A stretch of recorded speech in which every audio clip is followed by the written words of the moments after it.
It is obvious that Bola Ahmed Tinubu has realized that Nigerians will definitely go hard against him in the 2027 presidential election, and that they want him gone far away from Nigerians and Nigeria. Because he's beginning to show sign of somebody that is scared, someone that is scared of losing his re-election. Tinubu knows that the method that brought him in as president in 2023 will not be feasible in 2027.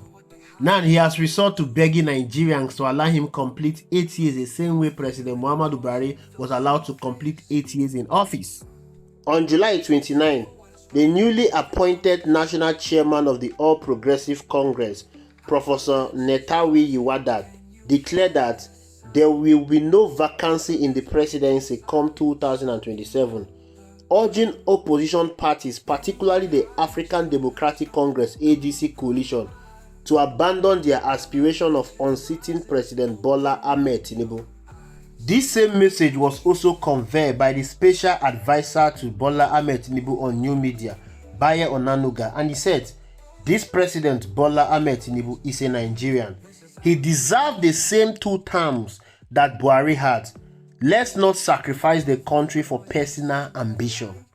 So what the presidency is trying to say is that President Muhammadu Buhari completed 8 years in office, therefore Bola Ahmed Tinubu needs to complete his own 8 years in office.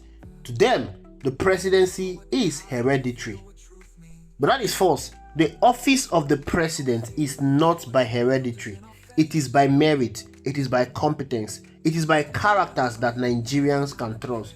But it is unfortunate that over the years, the leadership bar in Nigeria has gone so low that politicians now feel like it is their rightful position to be in a particular public office.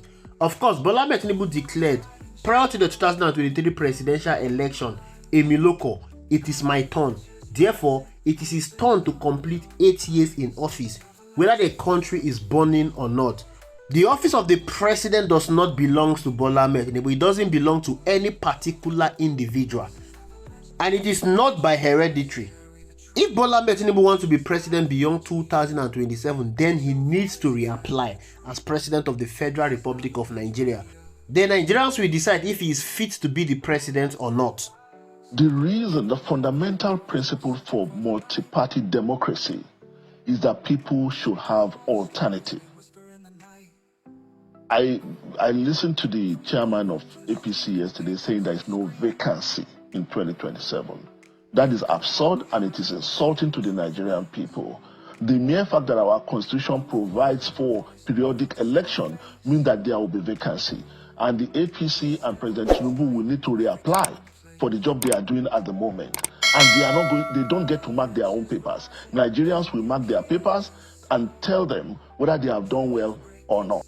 What you see, even that alone, provides an opportunity for Nigerians to arrive at 2027 and ask themselves this question you are asking me. Has President Tinubu and APC made your life better? If the answer is yes, then they vote for them. If the answer is no, they should have an alternative, and that's what we have done. I think the publicity secretary of the ADC has really given a very sound explanation to all of that. Bola Ahmed Tinubu is like a servant that was appointed or employed by Nigerians to serve their purpose. Nigerians gave Bola Ahmed Tinubu an office to oversee the resources in this country. They want Bola Ahmed Tinubu to allocate that resources for their own benefit. So Bola Ahmed Tinubu will not be the one to decide if he has been able to manage the resources that Nigerians gave him to manage. He will not be the one to decide if he has been able to satisfy the cravings and aspirations of millions of Nigerians. He will not be the one to mark his score sheet. Nigerians will be the one to determine if Bola Ahmed Tinubu has served them to their own purpose, to their own advantage. If Bola Ahmed Tinubu has managed the resources that was given to him effectively, Nigerians will decide that in 2027, not Bola Ahmed Tinubu. Bola Ahmed Tinubu became the president in 2023 and he was given an opportunity to serve. He promised to tackle various issues that were affecting this country. Among the issues were insecurity. Insecurity spiraled out of control under APC-led administration. We went from fighting Boko Haram insurgency in the northeast to having banditry in the northeast and the northwest, Fulani herdsmen in the north central, unknown gunmen in the southeast, kidnapping in the south and in the southwest. And this insecurity has affected farming activities in Nigeria, which has led to high cost of food commodities and inflation in the country. Insecurity has not been defeated. Insecurity is still the order of the day, and this has led to inflation, high cost of price of commodities in the market. Nigerians can barely afford 1 square meal a day. I mean, we are no longer talking about 3 square meal a day. We are not talking about trying to afford 1 square meal a day. If you manage to get food, you need to pay through your nose to eat in this country. Our debt profile has skyrocketed. Bola Ahmed Tinubu says that he wants to remove fuel subsidy so that he can save money and avoid borrowing much money. But Bola Ahmed Tinubu has borrowed more money than President Muhammadu Buhari, Goodluck Ebele Jonathan, and Yar'Adua combined, despite the removal of the fuel subsidy. And the removal of the fuel subsidy came with a lot of brunt, a lot of affliction on Nigerians.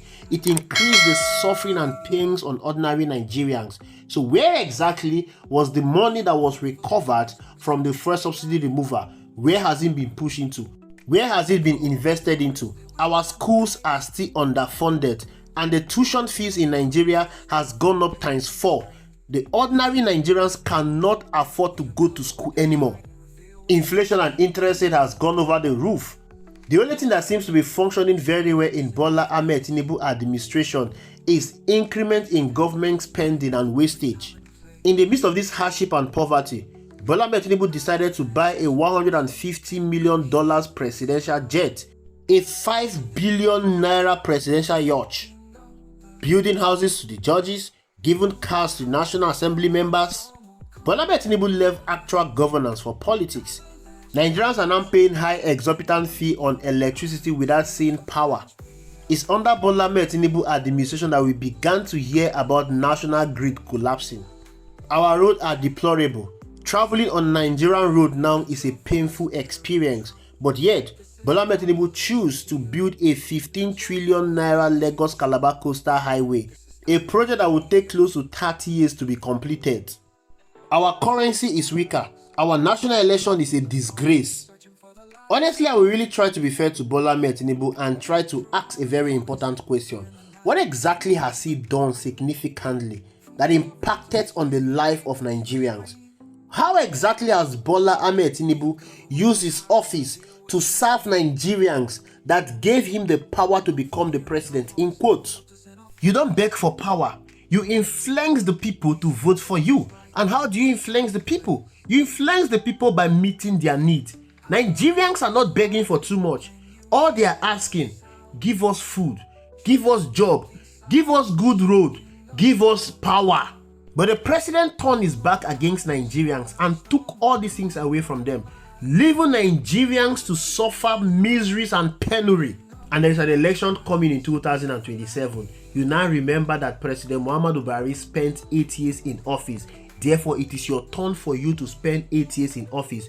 This same Bola Ahmed Tinubu and other politicians conspire against Goodluck Ebele Jonathan prior to the 2015 presidential election. At a time where they wanted Goodluck Ebele Jonathan to leave office, Nigeria was rated the 3rd fastest growing economy in the world, alongside India, China, and Dubai. Life was better and fairer. Nigerians were living comfortably. Nigerians could afford 3 square meal. Nigerians could afford school fees. Our debt profile was not this monstrous. We have a stable currency. Batnaji was building our power sector to be viable. Our purchasing power was very strong. Fuel was being sold for 97 naira. Nigerians could afford staple food like rice, gari. But Tinubu and his cold heart told Nigerians that Goodluck Ebele Jonathan was doing badly and needs to be voted out. They promised Nigerians change. They promised to usher in a new government that will make life better for Nigerians. They promised to solve our insecurity problem. They promised to, like a magic wand, solve all our problems. Why didn't they allow Goodluck Ebele Jonathan to complete his 8 years in office? Because that would have been the best time in the history of this country. Because our country was moving in a rapid economic growth. But no, Bola Ahmed Tinubu and his political cohort stagnated the growth of this country, took us back, retrogressed our progress. After 10 years of APC misrule, Nigeria has gone to the woods And now you are telling us that we should give you an opportunity to serve 8 years, the same way President Muhammadu Buhari served 8 years, and 8 years of colossal failure. You also want to continue in that trajectory of 8 years of colossal failure. No, sir. No, sir. No, sir. Nigerians will not give you 8 years in office.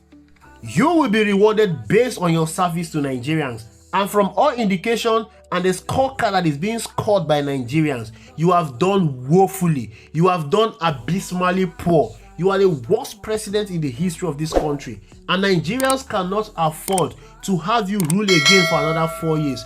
That will be catastrophic for us. If you want to become the president beyond 2027, then you need to reapply again.